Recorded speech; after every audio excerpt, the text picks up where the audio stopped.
Le progrès se définit pas simplement comme une innovation, mais comme une innovation qui apporte l'émancipation, donc la liberté et le bonheur à l'humanité.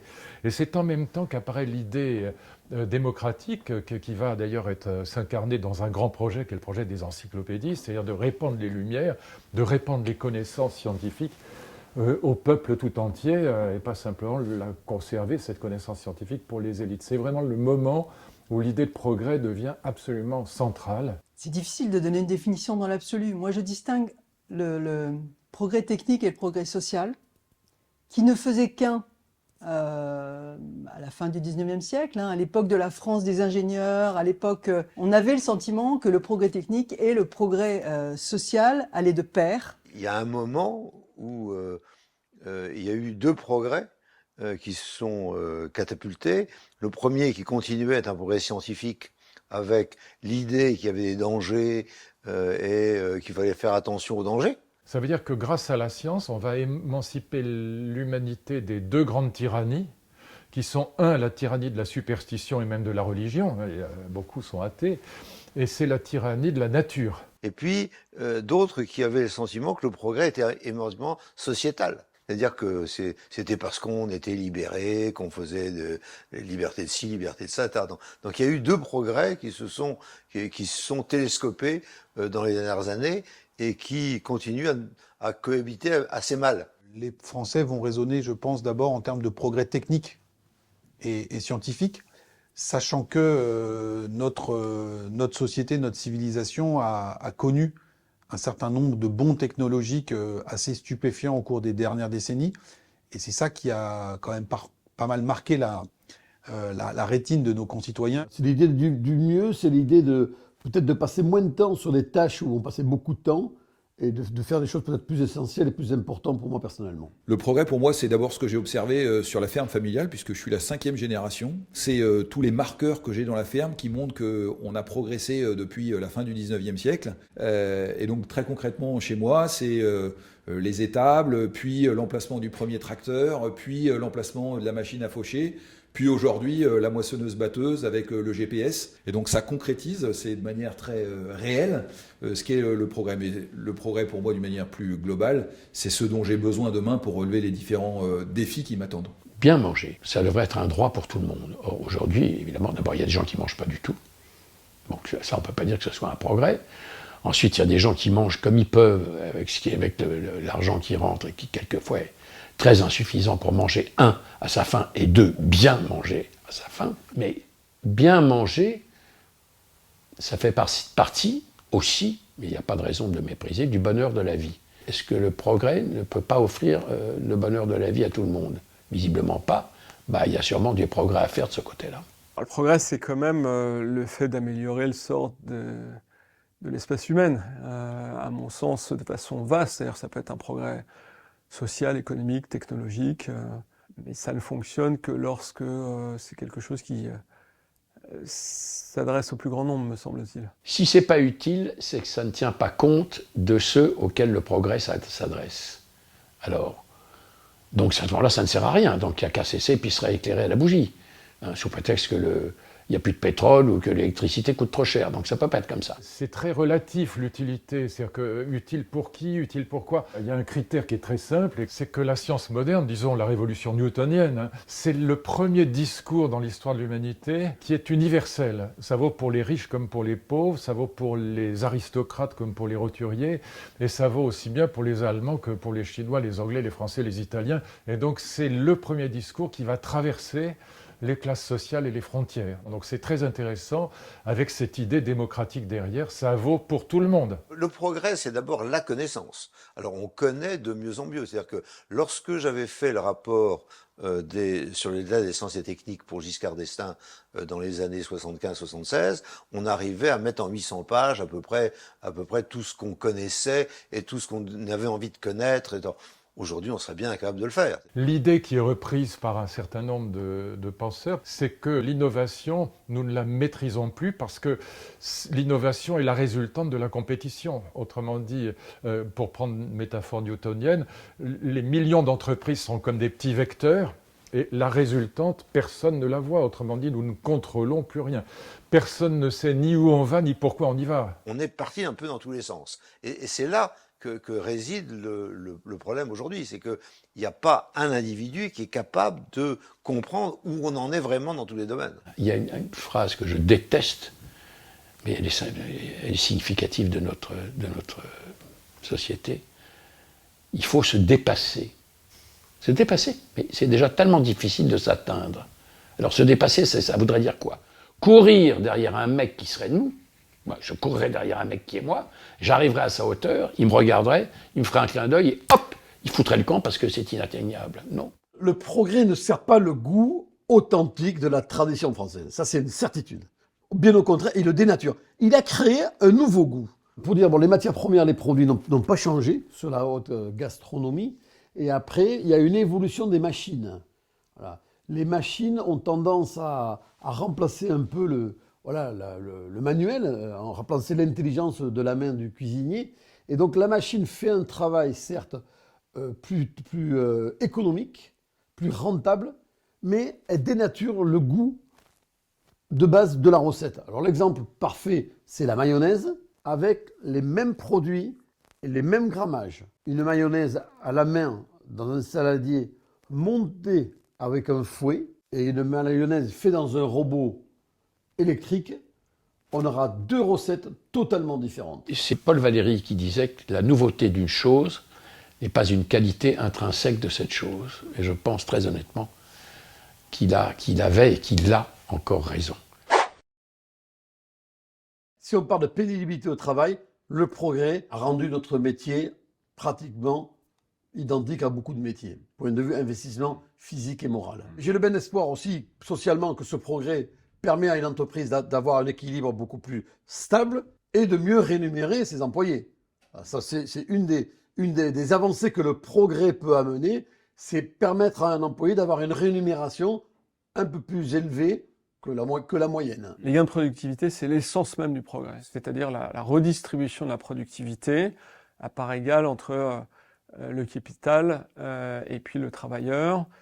C'est de la base, me semble-t-il. Il n'y a pas, pour moi, de développement technique si jamais il n'y a pas liberté d'entreprendre et liberté de créer.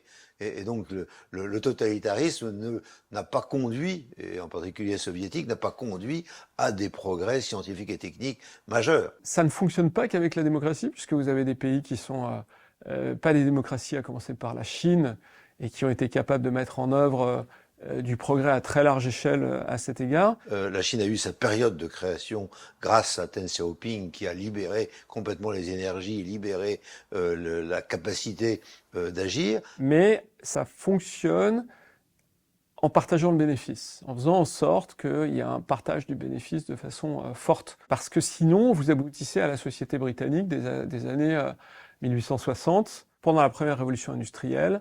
La première des choses qu'on a connues, c'est une aliénation extrêmement forte des classes moyennes au Royaume-Uni, du fait de l'amélioration des techniques. Période quasiment d'esclavagisme, où les gens travaillaient 17 heures par jour, ne voyaient absolument pas le fruit de ce travail, et vous aviez des sociétés qui étaient complètement dysfonctionnelles. L'idée que les innovations détruisaient des emplois et recréaient des emplois est vraie, que ce soit la révolution de la vapeur ou que ce soit l'invention par Benz ou Rudolf Diesel des moteurs à explosion.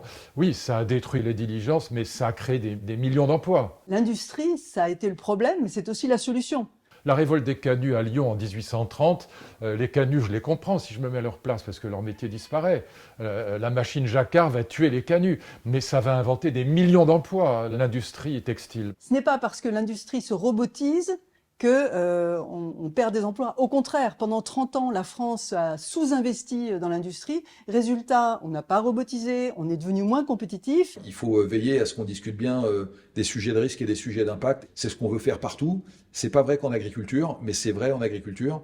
Et notre ambition, c'est d'essayer de faire changer les états d'esprit. C'est souvent le plus long. De la même manière, c'est l'industrie qui va être la solution au problème de l'environnement. Que ce soit dans l'élevage, que ce soit dans les productions spécialisées ou dans le végétal, tout le monde a de près ou de loin accès à des technologies, utilise des technologies, parce qu'encore une fois, le défi du climat, le défi de la production, le défi des sols, le défi du vivant d'une manière générale, s'appuie de tout temps sur l'observation, sur l'expérience, et puis sur cette recherche et cette innovation. Ce couple régulation-innovation, il est plus important que jamais. Le scientifique, il part sur l'idée, j'ai quelque chose que je ne comprends pas, que je ne connais pas, j'ai envie de comprendre. Il part là-dessus.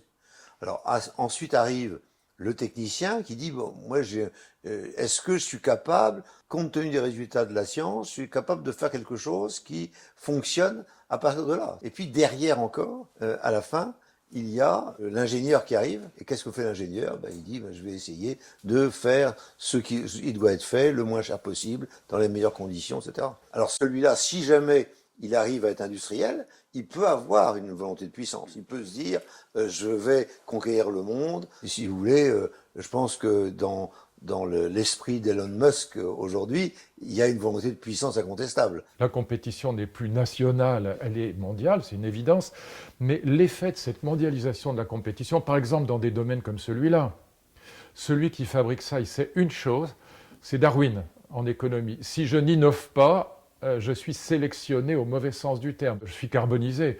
Et donc, du coup, voyez bien l'idée, l'innovation n'est plus un grand dessein comme elle l'était au XVIIIe siècle. L'innovation est un cahier des charges, c'est un impératif, c'est pas la même chose. On est passé des causes finales aux causes efficientes. Non, mais c'est des sujets qui vont être importants parce qu'en face, on a des empires. Et les logiques d'empire ne sont pas forcément des logiques inclusives. C'est-à-dire que là, pour le moment, on a une bataille entre la Chine et les États-Unis. Nous, en Europe, on est plutôt des spectateurs. Et le prix pour gagner, c'est peut-être de marcher sur l'intérêt commun, entre guillemets, des masses populaires. C'est-à-dire de débrider ces technologies pour que ce soit des technologies de puissance plutôt que des technologies d'inclusion. Notamment, on a des technologies de puissance qui arrivent. L'intelligence artificielle, c'est une technologie de puissance. Votre capacité à maîtriser, potentiellement à martyriser les gens de façon extrêmement forte. L'IA est la seule révolution industrielle dans l'histoire de l'humanité qui peut détruire l'humanité. La vapeur ne pouvait pas, l'électricité nous aidait. Là, il y a l'idée du grand remplacement. Il y a un certain nombre d'inquiétudes qui commencent à se faire jour, notamment en matière d'impact social du développement de l'IA dans une société française qui est une société de col blanc, où les emplois qui ont été massivement créés au cours des dernières décennies sont, dans beaucoup de cas, dans des types de métiers où l'intelligence artificielle pourrait être amenée à remplacer l'activité humaine. La question, par exemple, de la destruction des emplois est réelle. Goldman Sachs a fait une étude disant 300 millions d'emplois seront détruits par l'IA, remplacés par l'IA. Je pense que pour l'instant, pour aller vite, les métiers qui associent la tête, le cœur et la main seront difficiles à remplacer. Mais ça ne durera pas.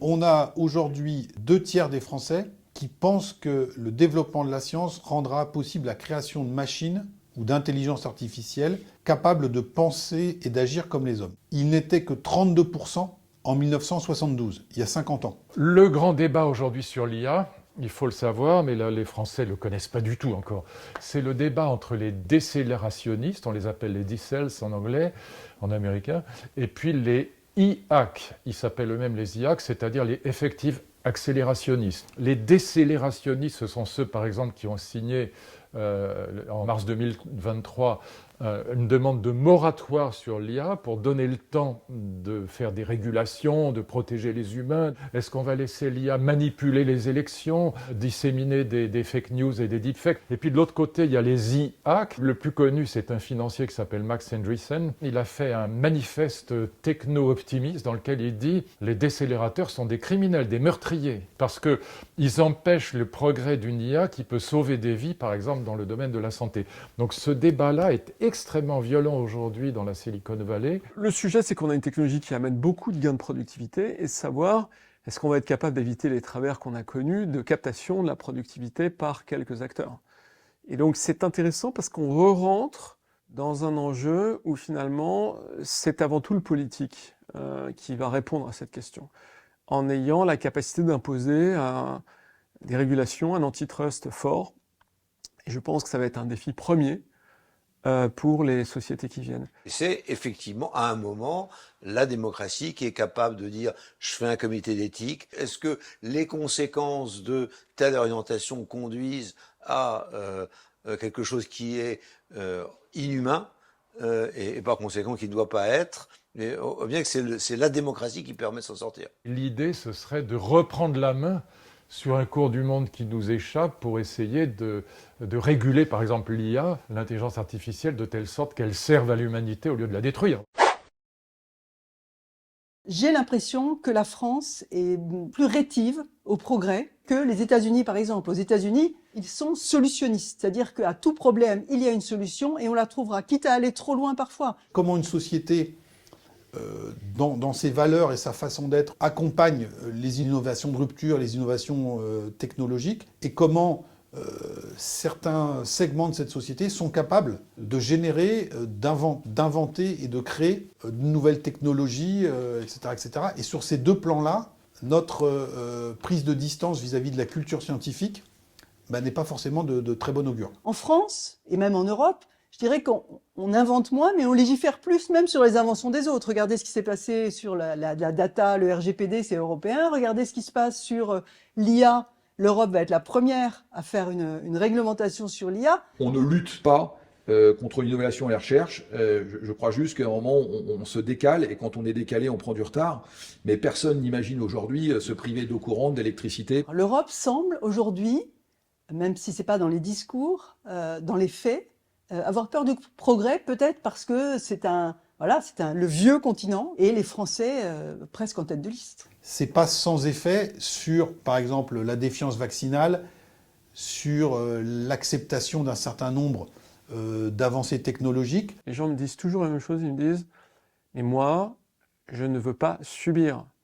Je veux bien des technologies sur lesquelles j'ai le droit de m'exprimer et sur lesquelles je comprends ce qui se passe. » Quand quelqu'un vient et me change mon compteur Linky et me dit « Vous n'aurez aucun bénéfice, nous on aura un bénéfice et on va installer quelque chose chez vous », je suis contre. Lorsqu'on me dit on va mettre de l'intelligence artificielle absolument partout et que je me rends compte que j'ai même pas accès aux services publics de base, ça me rend dingue. Et je veux dire, je comprends ces gens-là. Je comprends ça finalement comme une révolte contre un excès de centralisation, et encore une fois, comme une distorsion entre l'étage de la régulation et l'étage de l'application. On a un peu le sentiment que les politiques n'osent plus utiliser le mot progrès. Déjà, le mot progressisme, on ne sait plus très bien ce qu'il veut dire. Dans une partie de l'échiquier politique qui va se positionner plutôt à gauche, voire très à gauche, où on articule cette critique du progrès avec une critique du capitalisme, en disant que le progrès est uniquement motivé par le souci d'accroître les rendements financiers. Et puis on a un autre courant, toujours à gauche, qui est assez réfractaire aussi au progrès, qui est lui plus dans la mouvance écolo, au nom de la préservation de la planète et du climat. On voit bien la difficulté que nous avons, par exemple, à discuter avec l'écologie politique d'aujourd'hui, avec les gens qui sont partis sur le climat comme si c'était la seule chose qui comptait, et on arrive à ce que on mette des gens qui s'appellent des collapsologues, qui n'ont rien de scientifique, et on les met au pinacle, et c'est eux qui parlent. Et la science classique ne les combat pas, elle les laisse parler. Je pense que la technologie a une forte induction idéologique. Je pense que la technologie infléchit le monde beaucoup plus qu'on ne le croit en général. Et parfois, elle crée des environnements de polarisation extrêmement sectaires. Croire en quelque chose, appartenir à quelqu'un qui croit comme vous, devient quelque chose de rassurant. J'ai une connaissance, mais c'est une croyance, et je suis avec des gens qui croient comme moi. C'est ce qu'on appelle les bulles d'enfermement social. Et c'est effectivement l'une des choses que les chercheurs ont observées. C'est clairement, si on est très très peu à croire que la Terre est plate, mais qu'on est capable de se mettre tous ensemble grâce aux réseaux sociaux, imaginons qu'on soit 1 pour 1000 de la population, 1 pour 1000, ça fait quand même des milliers, voire des dizaines de milliers à l'échelle de la planète. Et regardez ce qui s'est passé au moment du Covid pour les vaccins. C'est terrible. Je pense que les réseaux sociaux où la parole du scientifique a exactement le même poids que la parole du kidam sont un hommage terrible par rapport effectivement à la science ou même à l'idée de progrès. J'ai le regret de penser que c'est le péril de notre vie actuelle. C'est que les maigres connaissances que nous avons deviennent des croyances sur lesquelles on n'a plus le droit de discuter. Et ça, c'est le fait d'enlever le doute dans la science, c'est la fin de la science. Dans le débat sur l'agriculture, je pense qu'il y a deux débats qui sont extrêmement distincts. Il y a effectivement des acteurs qui prônent une agriculture extrêmement manufacturière, qui serait un recul par rapport à ce qui existe aujourd'hui, avec une baisse de productivité extrêmement forte. Mais de l'autre côté, vous avez des agriculteurs qui se retrouvent à être confrontés à une agriculture qui ne paye pas ses externalités. Ben, eux, le progrès, ils ne le voient pas. Hein. Non seulement ils ne le voient pas, mais eux, ils pensent vraiment qu'ils sont en pleine régression. D'abord parce qu'ils ont un besoin de reconnaissance qu'ils n'ont pas. Ils l'ont dans la population. Mais ils ne l'ont pas par rapport aux différents pouvoirs, et je prends bien la précaution de dire aux différents pouvoirs, parce que ça ne remonte pas au gouvernement d'Emmanuel Macron, ça. Ce sont des gens qui travaillent comme aucun d'entre nous ne voudrait travailler pour des salaires qui n'en sont pas. Bon, ce ne sont pas des gens, ce ne sont pas des feignasses, ils travaillent, je ne sais pas, 17 heures, 18 heures par jour, ils ne prennent pas de vacances. Aucun d'entre nous n'accepterait ça. C'est absolument inadmissible, c'est inadmissible. Je pense qu'on est face, à mon avis, à un des problèmes fondamentaux, qui est qu'il y a une diffraction entre la valeur et la régulation. C'est-à-dire que la régulation n'est pas globale, et donc c'est un panier percé, et vous avez des gens qui arrivent avec des produits qui ne payent pas leurs externalités, et qui mettent en rage ceux qui essayent de bien produire avec un paiement de leurs externalités.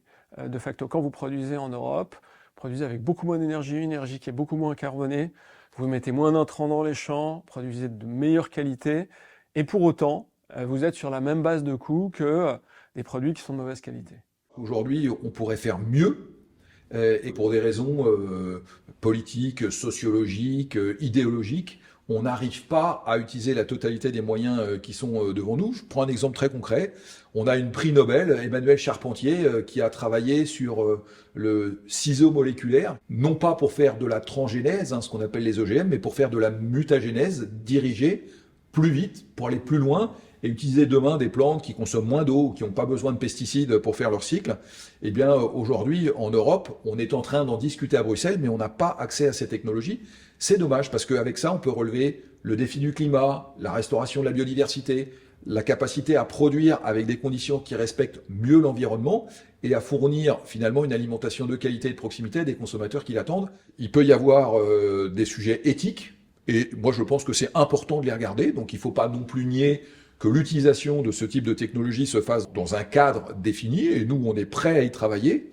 Je crois qu'il y a beaucoup plus de freins idéologiques. En 72, 55% des jeunes répondaient que la science et le progrès apportaient plus de bien que de mal à l'humanité. 38% autant de bien que de mal, et simplement 6% plus de mal que de bien. Et quand on regarde les résultats aujourd'hui, donc 50 ans plus tard, on est passé de 55% à 33%, avec à peu près un statu quo sur ceux qui pensent que les effets sont équilibrés, 41%, et une progression de 11 points, on arrive à 17% de gens qui considèrent aujourd'hui que ça fait plus de mal que de bien. Ah oui, il y a une très forte désillusion à l'égard du progrès, parce que, effectivement, il y a une captation de valeur très importante autour de certains acteurs. Et puis, surtout, je pense que la globalisation ne s'est pas passée comme prévu. La connaissance ne vient pas forcément du dernier qui a parlé et qui dit voilà ce que je sais. C'est comment il a eu cette connaissance, quelle a été la méthode qui a conduit à la connaissance. Alors moi, je crois qu'il y a un problème de système éducatif. Je me souviens d'avoir discuté avec Georges Charpak, un de nos prix Nobel de physique, qui avait créé la main à la pâte et qui allait dans les écoles pour évangéliser les enfants, leur montrant des expérimentations scientifiques. Et il disait que le système scolaire, français en tout cas, avait raté ce virage de la science. Et moi, je pense que comme il a raté aussi le virage de l'enseignement de l'économie, tout ce qui est argent, entreprise et donc progrès, tout ça sont des choses qui semblent absentes aujourd'hui de l'école. Quand on disait à l'école, mais tout doit être ludique à l'école, ça doit être ludique. Mais non, c'est pas fait pour être ludique. C'est fait pour être un conservatoire de connaissances dont on se servira plus tard pour devenir l'homme ou la femme qu'on a décidé d'être. Mais l'école, on doit aussi pouvoir s'y ennuyer. Parce que ça marque encore plus. Ça ne veut pas dire qu'on rejette, ça veut dire qu'il y a d'autres manières de s'amuser. À l'école primaire, l'essentiel des enseignants, des professeurs des écoles, comme on les appelle maintenant, sont issus de filières littéraires et pas de filière scientifique, à plus de 75%. Mais historiquement, c'est quand même les sciences dures qui les portent, ces progrès. Et la culture scientifique et l'appétence pour les matières scientifiques est peut-être moins cultivée en France qu'ailleurs. Alors autant je comprends qu'on ne puisse pas faire de partout des études scientifiques poussées, je comprends très bien qu'il y a des gens qui sont pas matheux, qui sont pas ça. Autant sur la science expérimentale, sur ce que nous a appris Claude Bernard, c'est-à-dire voilà l'expérience que je fais, est-elle reproductible, dans quelles conditions, tout ce travail qui est un travail intellectuel, d'apport des sciences et des techniques, qui est à la fois de la philosophie et de la science expérimentale, tout ceci devrait être enseigné, n'est plus enseigné. Quand on est dicté par la machine, on va normer tout ça. Mais est-ce que c'est bien de normer? Est-ce que la France, c'est pas ça? Est-ce que les cuisiniers français de Escoffier à Paul Bocuse, à Joël Robuchon, à Alain Ducasse, à Jean-François Piège, est-ce que c'est pas une bande de caractériels qui ont créé le goût français, à leur façon, individuellement? Et je crois que c'est important parce que le progrès aussi lisse, donc enlève la personnalité. Je peux être conservateur sur le rapport que j'ai au monde, et le monde, comme le disait Michel Bouquet, le monde, quand il vient me voir au théâtre, il vient pas pour me voir jouer, il vient pour jouer avec moi. Et moi, je suis là pour jouer avec lui. C'est ça la vie. Mais moi, j'ai besoin de parler. Moi, je peux arrêter quelqu'un dans la rue, tout d'un coup, on dit « Oh ben machin, ah ben oui, je trouvais pas », puis hop, on engage la conversation.